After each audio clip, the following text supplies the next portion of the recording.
तो आज का जो लेक्चर है वो चलेगा जनरलाइज्ड कोऑर्डिनेट पर। और जनरलाइज्ड कोऑर्डिनेट को पढ़ने से पहले हम लोग को जानना पड़ेगा कि डिग्री ऑफ फ्रीडम क्या होता है, और साथ ही साथ ये भी जानना पड़ेगा कि कंस्ट्रेंट्स क्या होते हैं। ठीक है, इसके बाद जनरलाइज्ड कोऑर्डिनेट पढ़ेंगे। फिर उसके बाद हम लोग पढ़ेंगे generalised displacement and generalised velocity. ठीक है, जनरलाइज एक्सेलरेशन भी होता है, जनरलाइज मोमेंटम भी होता है, जनरलाइज फोर्स भी होता है, बट आज यहीं तक कवर करेंगे, जनरलाइज वेलोसिटी तक। ठीक है, तो बने रहिए मेरे साथ। मेरा नाम है अरविंद कुमार और आप देख रहे हैं एके फिजिक्स क्लासेस। स्वागत है आपका इस प्यारा सा चैनल में। तो बच्चों, अगर हम लोग बात करें कंस्टेंट्स का, तो उससे पहले डिग्री ऑफ फ्रीडम समझिए कि एक मक्खी, मान लीजिए यहाँ पर एक पार्टिकल्स यहाँ पर कुछ भी यहाँ पर है, तो उस पार्टिकल्स का अगर हम लोग कोऑर्डिनेट जानना चाहें कि इस बोर्ड से कितना दूर पर है, ज़मीन से कितना ऊंचाई पर है, और यहाँ जो दीवार है इधर बगल में उस दीवार से कितना दूर पर है, तो हम लोग को क्या ज़रूरत पड़ा? हम लोग को ज़रूरत पड़ा 3 कोऑर्डिनेट का।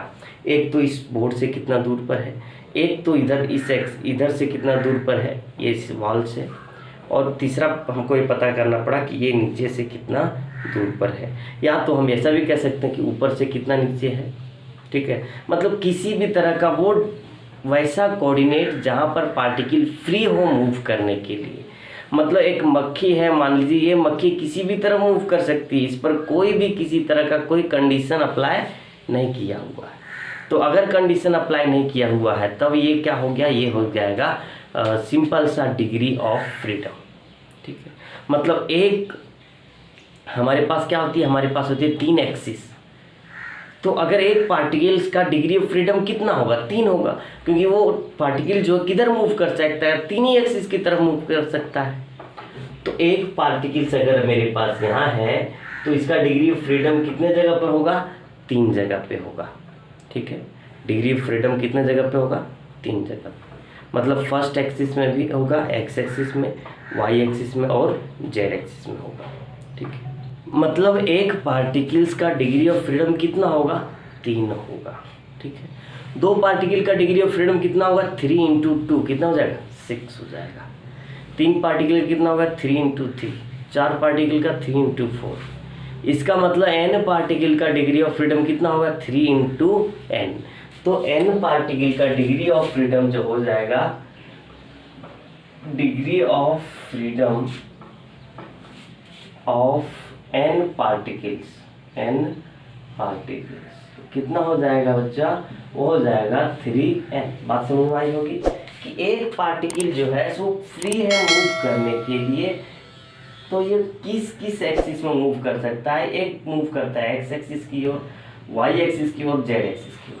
तो इसका डिग्री ऑफ फ्रीडम कितना होगा? 3 होगा। ठीक है, दूसरी बात है, अगर डिग्री ऑफ फ्रीडम को और ज़्यादा डिटेल में जानना है तो ये वीडियो को देख लें। ठीक है, मैंने पहले बताया हुआ है।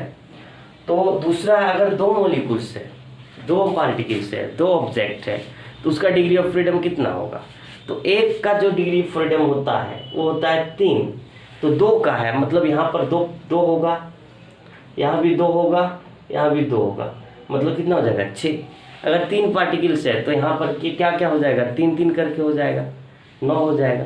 मतलब नंबर ऑफ जो होगा free coordinate, number of free coordinate, उसी को बोलते हैं डिग्री ऑफ फ्रीडम।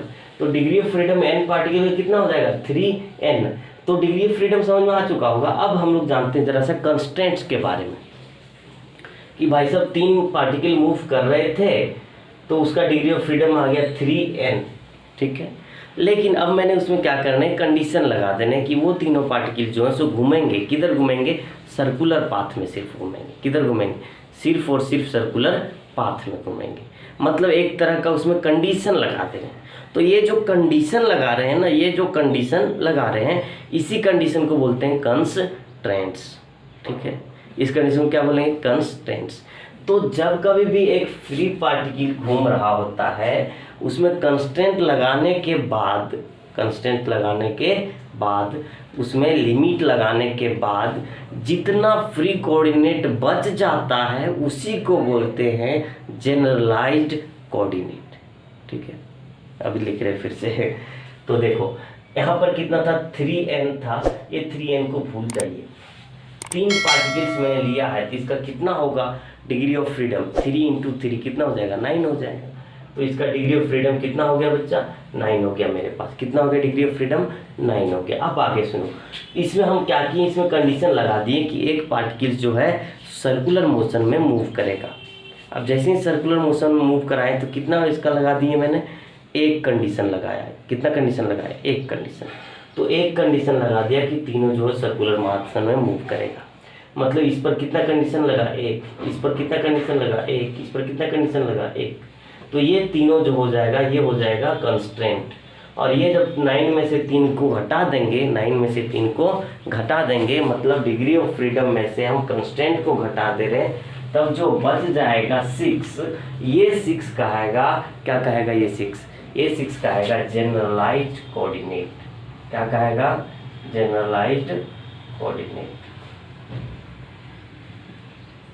ठीक है, कि अब जनरल होने के बाद, कंडीशन लगने के बाद कितना कोऑर्डिनेट बचा है, उसी को कहते हैं जनरलाइज्ड कोऑर्डिनेट। इसका मतलब जो जनरलाइज्ड कोऑर्डिनेट होगा उसको हम लोग अगर डिनोट करेंगे मान लीजिए स्मॉल n से, तो क्या हो जाएगा, वो हो जाएगा 3n डिग्री ऑफ फ्रीडम होता है किसी का भी। एक पार्टिकल है तो 3, 2 पार्टिकल है 6, 3 पार्टिकल है तो समझ चुके होंगे आप। माइनस अगर उसमें जनरलाइज्ड कोऑर्डिनेट को हम लोग k मान लें तो ये होता है एक इक्वेशन जो ये बताता है कि इसका एक k को हमने माना है क्या, कांस्टेंट माना है, तो ये बताता है कि इसका जनरलाइज्ड कोऑर्डिनेट कितना होगा। यहाँ पर n का मतलब होगा जनरलाइज्ड कोऑर्डिनेट और कैपिटल N का मतलब होगा डिग्री ऑफ फ्रीडम। नहीं, कैपिटल N का मतलब डिग्री ऑफ फ्रीडम नहीं होगा, 3n का मतलब होगा डिग्री ऑफ फ्रीडम। ठीक है, DOF है डिग्री ऑफ फ्रीडम। फिर k है, k का मतलब होगा कंस्ट्रेंट्स। समझ में आई बात। तो ये थी आज का लेक्चर सिंपल सा, जहाँ पर मैंने 3 चीज़ को पढ़ा, कंस्ट्रेंट क्या होता है, डिग्री ऑफ फ्रीडम क्या होता है और जनरलाइज्ड कोऑर्डिनेट क्या होता है। ठीक है, तो नोट्स अगर इसका चाहिए तो डिस्क्रिप्शन बॉक्स से डाउनलोड कर सकते हैं और मस्ती कीजिए। ठीक है, परसों का एग्ज़ाम अच्छा जाए यही चाहते हैं, इसके लिए वीडियो आपके पास पहुंच रहा है, हम भी मेहनत कर रहे हैं। ठीक है, तो अब मेहनत कर रहे हैं तो सब्सक्राइब तो कर दो यार। ठीक है, सब्सक्राइब